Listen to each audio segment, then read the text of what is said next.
എല്ലാവർക്കും പടത്തിന്റെ പുതിയൊരു വീഡിയോയിലേക്ക് എല്ലാവർക്കും വീണ്ടും സ്വാഗതം ഫ്രണ്ട്സ്. അപ്പോൾ നമ്മളാണെങ്കിൽ നമ്മുടെ കഴിഞ്ഞ വീഡിയോ എല്ലാവരും കണ്ടെന്ന് വിശ്വസിക്കുന്നു. എല്ലാവർക്കും സുഖമാണെന്ന് കരുതുന്നു. നമ്മുടെ കഴിഞ്ഞ വീഡിയോ ആണെങ്കിൽ അതിരമ്പുഴപ്പള്ളിയുടെ ചരിത്രത്തിനെ കുറിച്ചായിരുന്നു.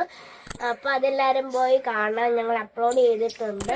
ചേച്ചിക്ക് ഒന്നും പറയാൻ കിട്ടില്ല ഫ്രണ്ട്സ്. അപ്പാണെങ്കിൽ ഇന്ന് 19-ാം തീയതി കൊടി കയറുവാണ്. അവിടെ അതിരമ്പുഴപ്പള്ളിയുടെ പെരുന്നാളിന്റെ കൊടി കയറുവാണ്. അപ്പം ഇന്നത്തെ വീഡിയോ എന്ന് വെച്ചിട്ടുണ്ടെങ്കിൽ നമ്മളെ കൊടി കയറുന്ന ഇന്നത്തെ ദിവസം നമ്മൾ വീഡിയോ അപ്ലോഡ് ചെയ്യാൻ പോകുന്നത് കൊടി കയറുന്ന വീഡിയോ ആണ്. അപ്പൊ എല്ലാവരും പോയി കണ്ടിട്ട് വരും. പിന്നെ നമ്മുടെ ചാനൽ ആദ്യമായിട്ട് കണ്ടവരെല്ലാവരും ലൈക്ക് ചെയ്യണം, ഷെയർ ചെയ്യണം, ഞങ്ങളെ മാക്സിമം സപ്പോർട്ട് ചെയ്ത് സബ്സ്ക്രൈബ് ചെയ്യുകയും വേണം.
പിന്നെ ഈ വീഡിയോയുടെ അവസാനം അവിടെ അതിരമ്പുഴ ജംഗ്ഷനിലുള്ള ഒരു പുതിയ കട ആണെങ്കിൽ നേർച്ചയായിട്ട് ഇന്ന് അവിടെ 150 കിലോയുടെ കേക്ക് കൊടുത്തായിരുന്നു. അപ്പം അതും കൂടി കഴിച്ചിട്ട് എല്ലാവരും പോകാവുള്ളൂ. ഞങ്ങൾ സ്കൂളിൽ പോട്ടെ, ഓട്ടം ഒന്നെന്ന് തോന്നുന്നു.